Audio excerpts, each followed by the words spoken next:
I'd like to do is, as a welcome to all the new subscribers and people who may not have seen any of my videos before, is I'd like to take you through one of my knife sharpenings from start to finish, and that will include using my freshly dressed wheel, which you'll notice is perfectly straight. I've got clean water. I've just measured the wheel. It's a bit small. It's at around about 203 millimeters. These start off at 250. They can probably go down to about 185. So there's plenty of life left in this old girl. And along the way, I'm going to try and pack in as many hints and tips and things that I do that assist me in getting my razor sharp edges. At the end of it, I'm going to do some paper stunts, so hang around for that. Now, let's get started. First of all, let's choose a knife. And I think I'm going to choose the exact same knife that was on the videos. I've got several of them. That one was a customer's knife. But this one I'm choosing to do at 28 degrees, which is 14 degrees per side. So don't confuse the 28 with 28 per side. It's not that. That's more of an angle for an axe or something like that. This is a standard X30 knife, so nothing super special. X30, right? So probably similar to a 3CR Chinese steel. But these have got a great handle. They're very comfortable. They cut well, and they probably don't have the longevity as some of the harder steels do, but it'll still make a great example. And I love them. I think they look terrific. So first thing I'm going to do is make sure that it's blunt. All right.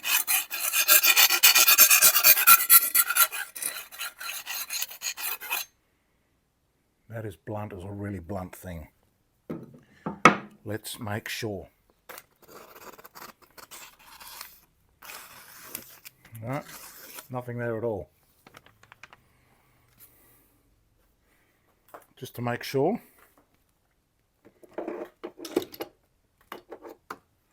Get a file.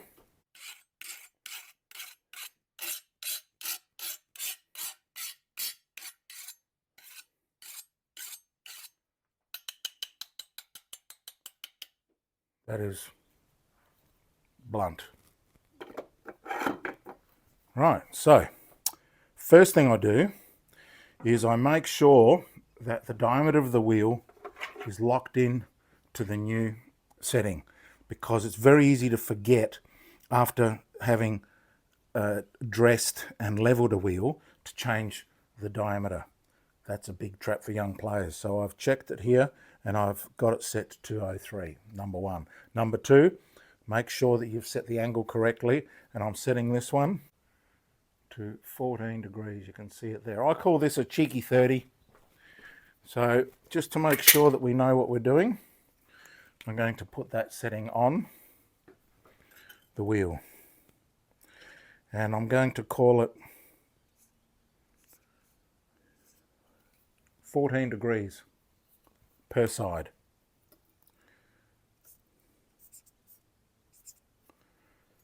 So there's no confusion. All right, next thing, I grab the clamp, and you don't want to clamp too deep. This can go quite deep. You don't want to go there. You want to keep it out near the edge, near the spine. And in order to not mark the customer's knife, what you want to do is maybe put some tape onto the knife, but instead of doing that, because I do so many knives, I put the tape inside the clamp. Better. Right, so around about halfway. And how do you know where to position the knife? I'll show you in a minute. So put it thin. First thing you do is you tighten the number one knob, then you tighten the number two knob until I do it pretty tight. They say don't tighten it too tight, but I do, because last thing you want is for this to sort of be moving inside the clamp, right? So next we're going to lift it up. And I know that that's roughly correct, around about there. And I'm going to make sure that the majority of, there's obviously a belly here, But the flat bit, I'm going to make sure that it's not, you know, crooked like that. So first of all, I balance it on the rest here, and then I bring it up to the wheel, and I can see that that is a little bit low down that side. Now the reason you don't want it low down that side, because the lower that it goes down the wheel, the sharper the angle is going to be, which means the bevel is going to become big and unsightly. So I set that up so that it runs parallel or at perpendicular to the wheel, and that's a good thing there. And making sure that you rock this so that it sits on the flat. I put my thumb on the back. That's why I don't like the new jigs. I like the old jigs because I can clamp it there and we're good to go. Next, I'm going to measure the angle. And the way that we do that is, and I'll bring you in closer to have a look. Okay, so there are 2 points of contact. This goes on the wheel. This flat goes on the flat of the knife, right? And the idea is that you bring this not up here high, but you bring it down to close to the wheel, but not on the wheel. Now, I used to run them up the wheel and it would always wear the corners off like this.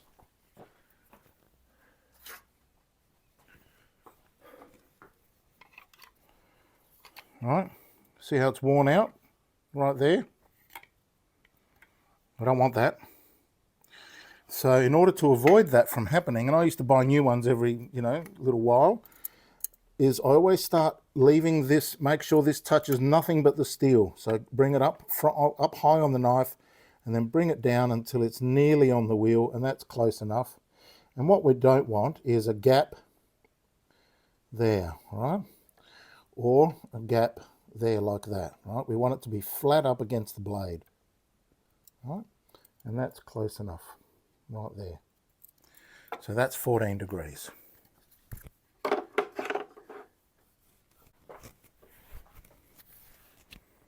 Long sleeves out of the way whenever we've got any machinery that's revolving. That's basic safety. And when you first buy a Tormek, you might go to the Tormek channel and they'll show you how to land a knife there and bring it to the tip. And what you've got to do is you don't rotate to the tip. I'll show you why in a minute. You lift the handle till you get to the tip, and that provides an even bevel all the way across, right? Now, let me just pull this off. I want to show you something. The angles of a knife, if I lay this flat on here, obviously, that's a 0 angle, right? And if I bring this all the way up to 90, or right up here, that's a 90-degree angle. So between there and there are all our angles, right? And that's why you don't want to have the knife crooked, because there's a big difference between there and there, right? There and there. Just like there is a difference as it comes up and you lift it up.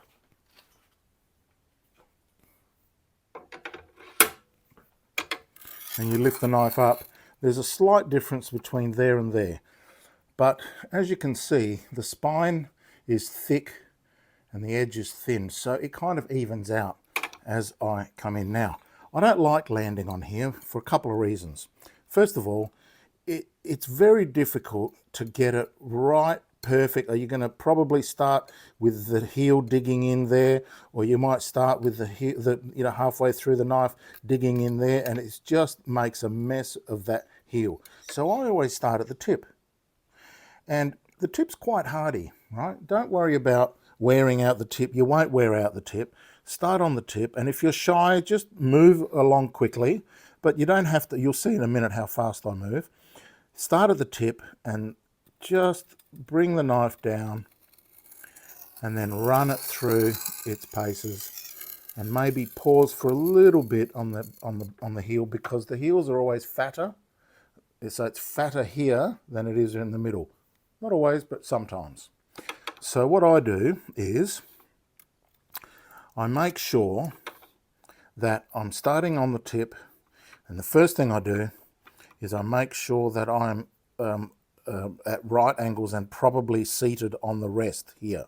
That's another reason why I don't like starting at the heel, because If you start at the heel, you're concentrating, you're focusing here, you're moving along, you're moving along, you're moving along, and you're trying, and look what's happening here. I'm lifting up, right? Or I might be going like that, right? And you've come off the heel. And the reason you don't notice it is because you're so highly focused on what's happening right there that you don't notice that you've moved off the angle, and now your tip's going to look horrible and ugly, right? So what I do is I shortcut all that. I make sure that I'm flat, and that way I know that my tip is always going to be at exactly the right perfect angle. And by the time you get down here, then you know, because your knife is flat, if you've come up on an angle, you're going to see it here, right? If you come up at an angle, you're going to see it here. So that's how you maintain the perfect angle on the heel and the perfect angle on the tip, and you get those beautiful tips that you see on my videos, and the beautiful heels as well, right? So that's why I go tip first, and I call it the dive bomb, because you're going in there. It horrifies many people, but don't let it horrify you. This is the best way. I've done thousands of knives now like this, and others who are old timers around here, they're also using the dive bomb technique. It's my own technique. I haven't seen anybody else do it like that. And trust me, it's going to help you out. It's going to make beautiful tips.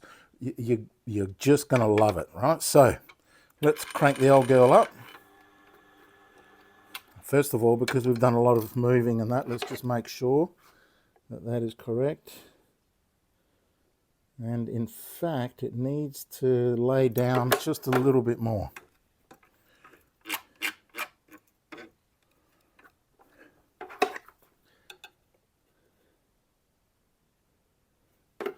Too much.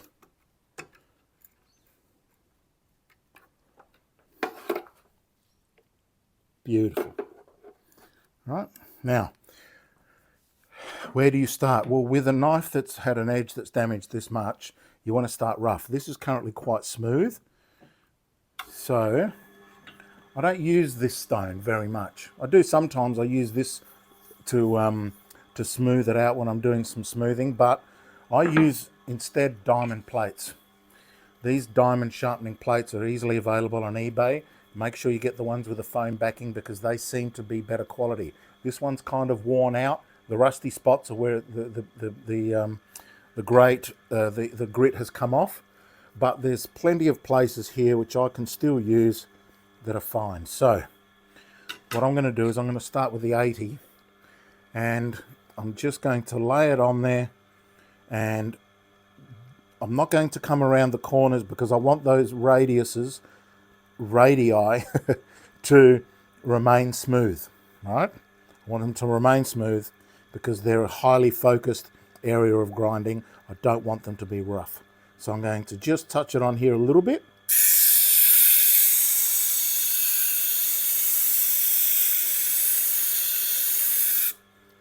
That's enough to raise the grain, right? So, straight into it.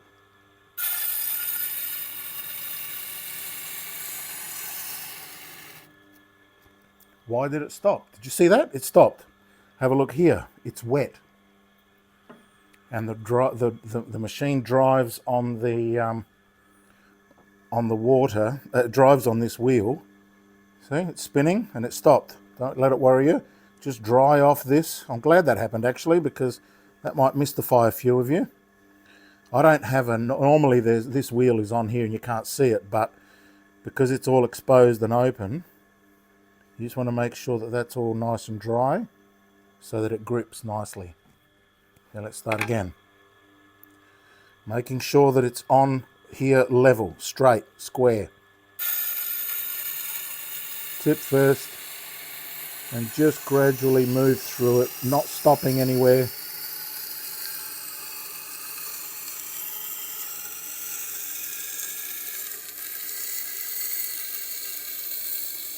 And pausing for just a little at the heel. And that was a great grind.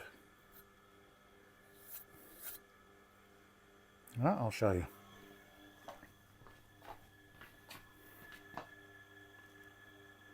All right, look at that tip.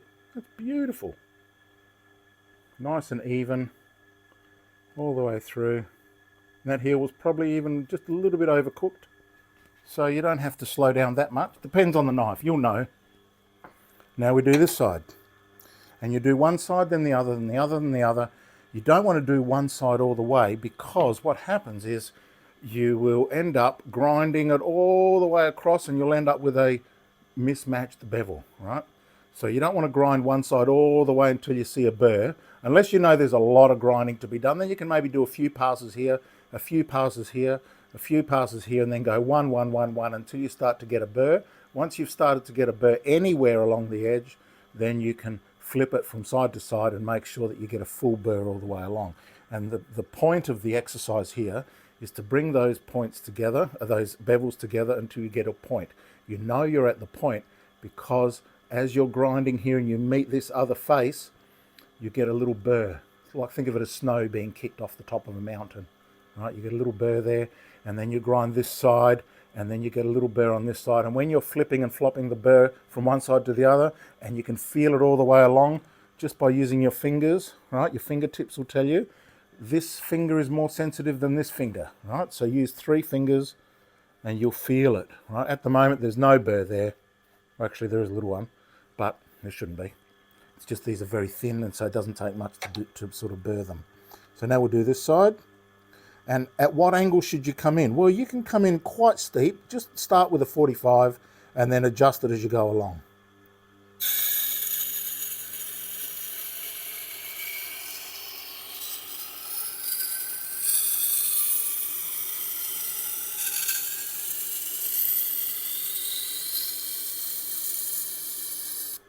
And because we overcooked it last time, we don't want to overcook it this time, so we just push it through. All right, and then do a few more, and then check for burr.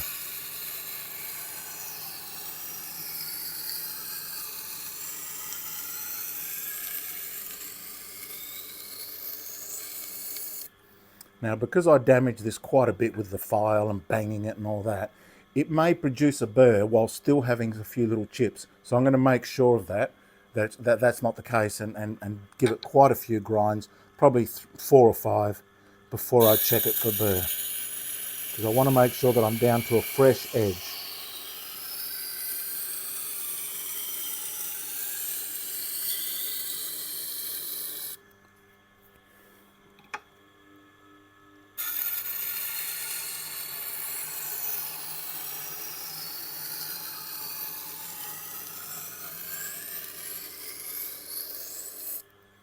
Now, you may not notice, but I'm noticing that it's quite crunchy on the wheel, which tells me that there's still quite a lot of raised grains, causing a coarse grit. So you should be able to hear it later when I smooth the wheel out, that it sounds a bit different.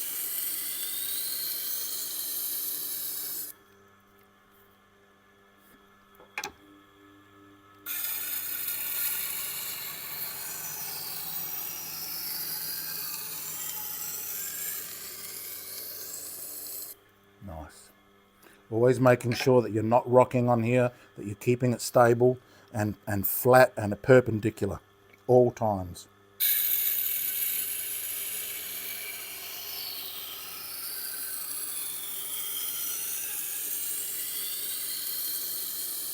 And you'll notice the iron filings are starting to come up now. That's another tip. You'll notice on the front here, I've got a couple of extra neodymium magnets to make sure that I'm picking up as much iron filing from the water so that it doesn't come back and affect the edge. You want this to be pure stonework only, right? Oh, also, the new clamp is plastic on the shaft here, but the old ones are aluminium. Aluminium on stainless can sometimes be a bit grippy, so here's what I do to alleviate that. I get some normal 3-in-1 oil, and I just put a couple of drops on, and that will give you a beautiful slick surface. This is of course the large US 430 rest, which gives me the ability, because these are also deeper, they come up higher, so I can do cleavers as well as longer knives. The other rest is much smaller and narrower, and I use it for chisels or things like that. From time to time, wipe your blade down and check it, inspect it. Try and find some light to reflect, and make sure that you've got a nice clean edge all the way through and there's no little chips and dips and things like that. And this is not too bad. I'll show you where we're up to at the moment.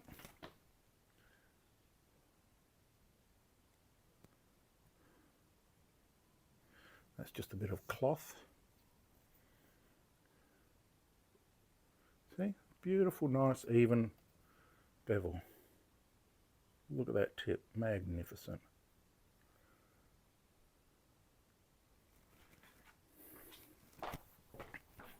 Give it a few more passes.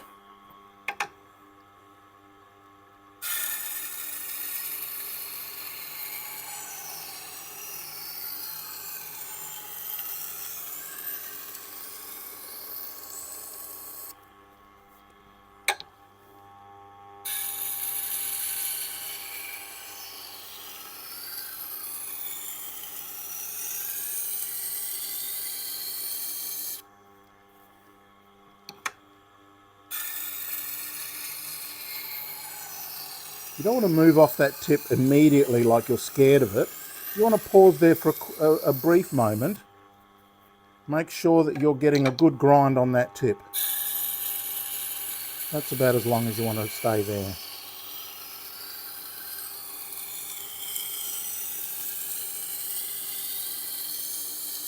And don't rush through around that corner, because each bit, as you're coming around the corner, because you're lifted there, it's not like when it's on the flat where the surface, the grind, let's say you're starting here and this bit here gets all the wheel, right? Whereas this bit here, as you're coming in, you're touching and then it's off the wheel, and then you're doing this bit and then that's off the wheel, and you're doing that bit and then that's off the wheel. So make sure you slow down a little bit through there and make sure you get a nice even grind. All right, now that looks perfect. Let's check for burr. One side should have nothing, and the other side you should feel definite burr. You want to be able to put your money on it, right? Make sure that the burr is definitely there, and check the whole knife. Don't just do a little bit here. Make sure there's a good burr developed everywhere, because you might find that sometimes you'll get a burr at the front and you won't get one at the back, or you might get one just at the back because you paused and went slow along there, but you're missing some in the middle. Make sure that it's definitely gripping your fingerprint all the way along, and this is. So that's enough on the 80 grit. So now I'm going to refine the edge a little bit by taking it down to 320. Now these grits, 80 and 320, what does that mean? Does it mean that the wheel is 80 and the wheel is 320? No, it doesn't translate that way. Dr. Vadim from Knife Grinders Australia, who put us onto this method of using diamond plates to adjust the wheel, estimated that if you multiply the number by 3, that ends up what the wheel is. These wheels come standard at 250 grit, and so if you rub it on this part of the rough stone, it'll be end about 250 grit, or 240 or 220 or something like that. And then if you smooth it with this, it ends up being about 1,000. Well, these are, so that's 240, 80 times 3, 240, and this 320, it's about 960. And I like this. Even though it's not as smooth as this, I think that it provides just the right amount of tooth to give you a beautiful toothy, not really toothy like jagged, but just it's a satin finish on there. It just makes it really good for cutting tomatoes and anything else that you have to do. So again, I feel the wheel. It's definitely got some raised grains. And then I lay this on there, pressing reasonably hard, medium hard. You don't have to leave it on for too long. The longer you leave it on there, the more you're going to wear your wheel down. So you want to be mindful of that. And then just leave my thumb on there for a bit. And even there are some grains that are still sticking up, just the thumb itself will settle it down. And that tells you that they were just errant grains that were just sort of floating around on the surface. So that's all nice and smooth now, and you should be able to hear a difference. should be quieter, less crunching sounds. Hear that? Smoother. If I come across any grains, you'll hear them as crunching sounds.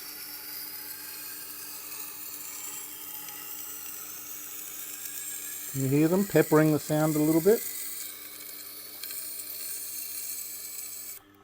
You don't have to do too many runs on this. 2 or 3 will be fine.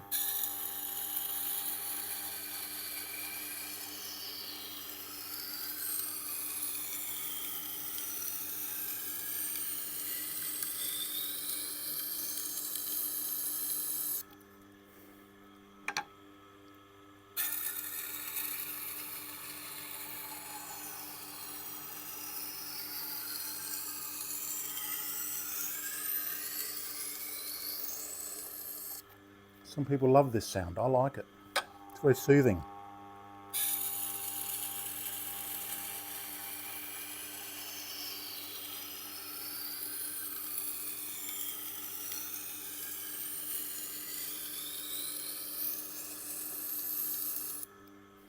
The viral clip, which many of you heard about me from, was just me using this exact similar style of knife, but at 30 degrees, which I wrote 30 because it was 15 times 2, but this is 14 times 2, same thing. And there should still be a burr, but it's less. All right, now, I'm going to do some lighter passes to help relieve some of that burr. So I'm not pressing as hard. I'm not moving faster, but I'm just not pressing as hard. I'm just letting the knife rest gently on the wheel.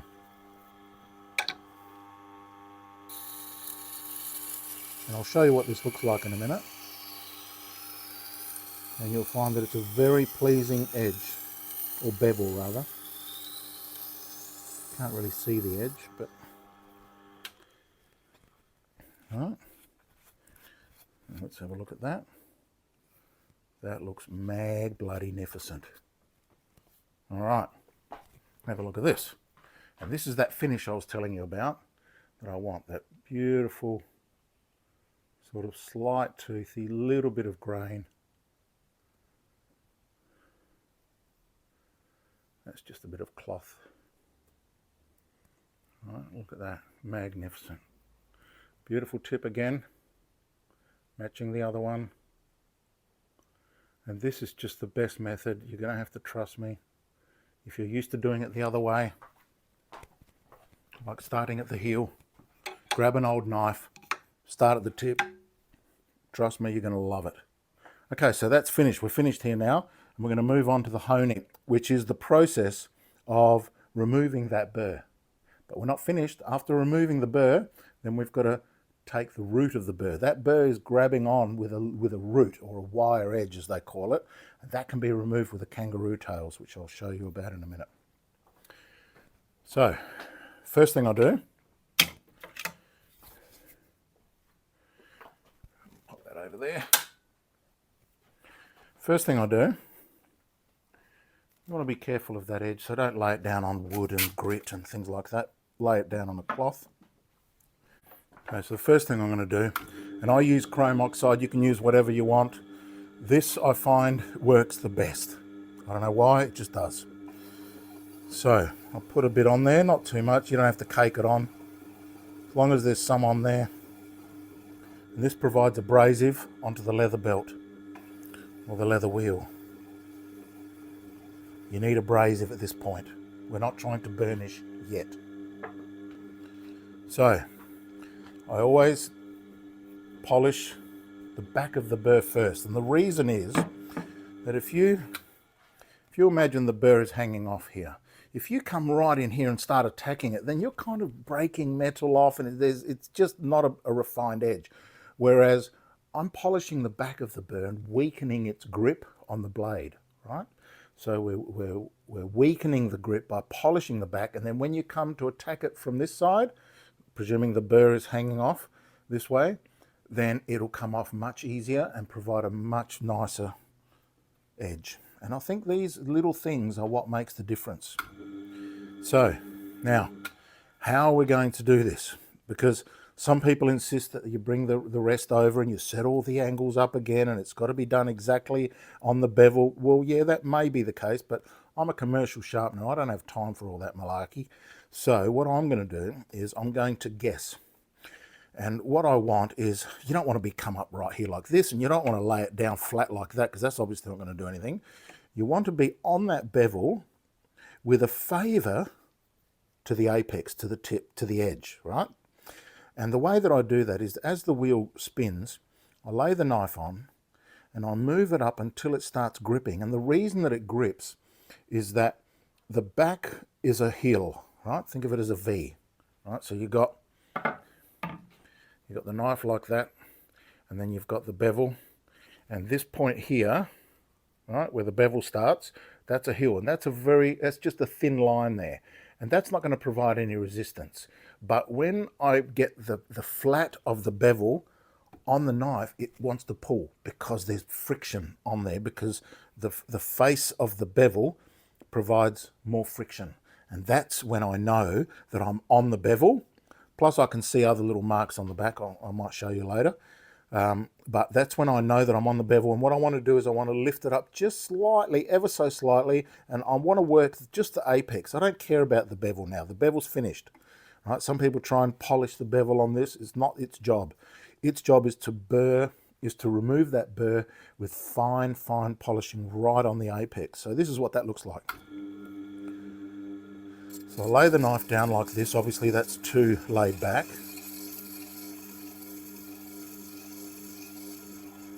And I can feel that that wants to grip, right?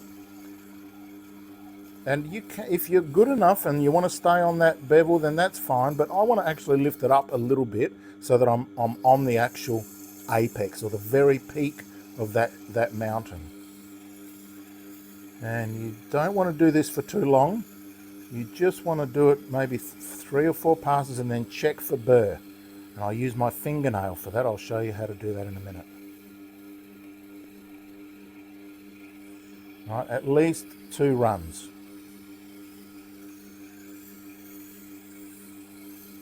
That's enough. Then onto the other side, which is now where the burr was, right? So now we're going to remove that burr, and I can physically sometimes see it coming off in little silvery shards. Right, and I want that.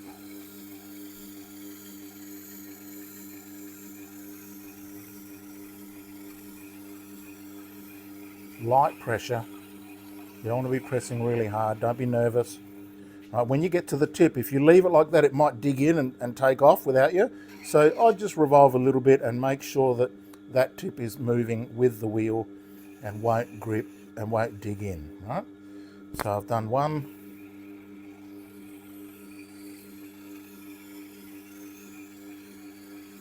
Then 2. And then I check on my fingernail. I just place it on there and run it along the edge, and it should be dead smooth. I call it icy smooth. And this one is almost icy smooth. There's a little bit of a few little gripping points on the top and a few at the base. So we're nearly there. Just going to give it a couple of light passes. And that's all you need. Right, some of the Tormek videos will tell you that you've got to spend as much time on this as you did on that. That's incorrect. I'm sure they meant well, but it's not good to get the perfect, beautiful edge, sharp edge. Right, you want to be minimal here, minimal. Just enough so that your fingernail glides without catching on anything. That's done. Finished. All right, so now we wipe that off. And I'll show you. You can see the little run that I put on the extreme apex. It shows up as a little silvery edge. And what that's done is that you have refined, you know, when you're using, well, you know, the real sharpeners, they use the stones, right? And so what they do is they keep going until they go to 6,000 or 7,000, 8,000, 10,000, right? Until they've got that edge beautifully refined. Well, this is like an 8,000 stone, and I don't want to do the whole bevel. I don't want to make it shiny. I just want to get that tip down to 8,000, and I'll show you what that looks like. See if we can capture it in the light. See that little shiny?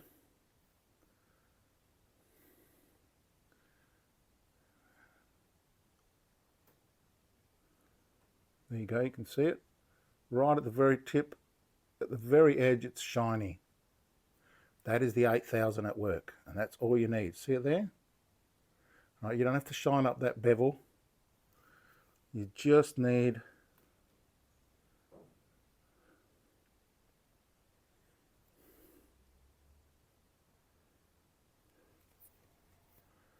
a silvery edge. You can see it right there. Right, you can see it there.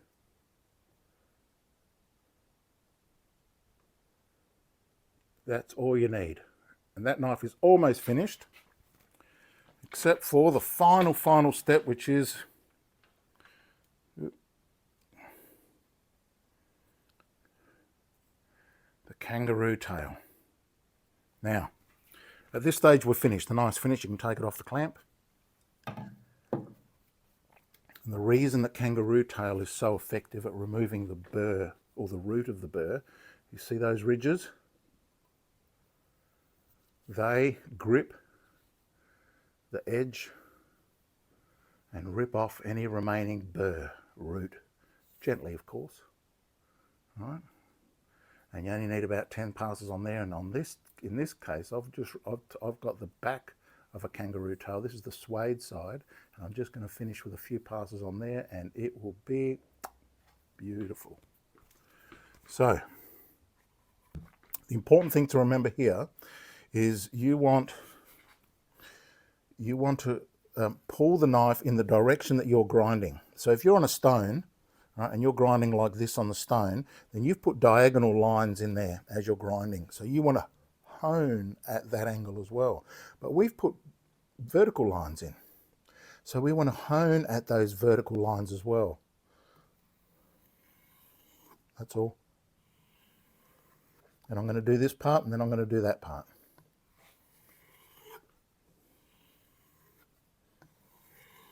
Ten is fine. I usually lose count, but you know when 10's up. Look, I've already lost count. That seems like about 5 or 6 to me. And you want to be not laying flat, not on the bevel. You can try going on the bevel. In fact, there's a little bit of give here, so maybe on the bevel will be fine. But you want to be up on that apex, not radically like that. I'm just illustrating. Right? You want to be off that bevel, and you can actually feel the bevel, and you want to just lift it up just gently, right, and focusing on that apex again. Now I'm going to do the belly and the tip.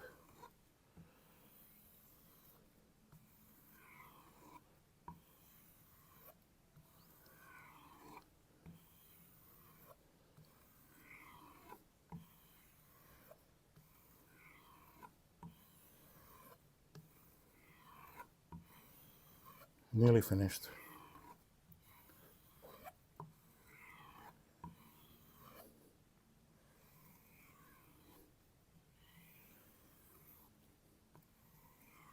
Now you can do it that way, but what happens is, see this part here, it's getting some, and now it's off. No good. So it's missing out. It only got that much of stropping, whereas if you do it like this all the way, look how much it's getting. Double, triple the distance. All right.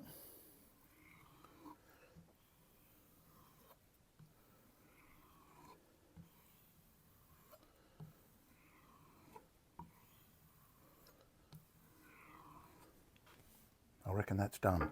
And the way that I test is with a cigarette rolling paper, because these are always and reliably 17 GSM, which is grams per square meter. So this is a reliable test that you can use every time to see whether or not you've got a great edge. Look at that entry, it was quiet. That's pretty bloody good. Now, that was pretty good, but let's finish off with some paper tricks. So let's see how we go here.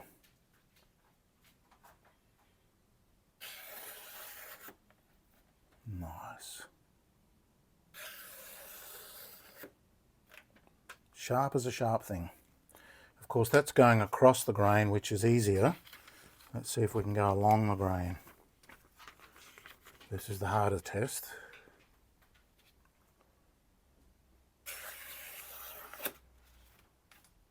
Beautiful. Magnificent result. So that was impressive. If you can do that in front of a customer, they'll be thrilled to bits. Beautifully sharp. So that's how I do it. And that's how I want you to do it as well. Once again, I'd like to thank all the new subscribers for joining and watching. And thank you all for supporting my channel. I'm going to do my best to keep these videos coming until you're all as good as can be. So thanks again. And if you like the video, don't forget to hit that like button. That really helps. The previous video went incredibly viral, tens of thousands of likes, which pushed it out through the algorithm and created that short that went up to probably over 2 million now. So that's my first viral video, so I'm pretty excited about that, and that's how most of you came to know about this channel. So once again, I'm Baz, this is iSharpen, and I thank you for watching, and I thank you for being here, and I hope to see you again. Thanks.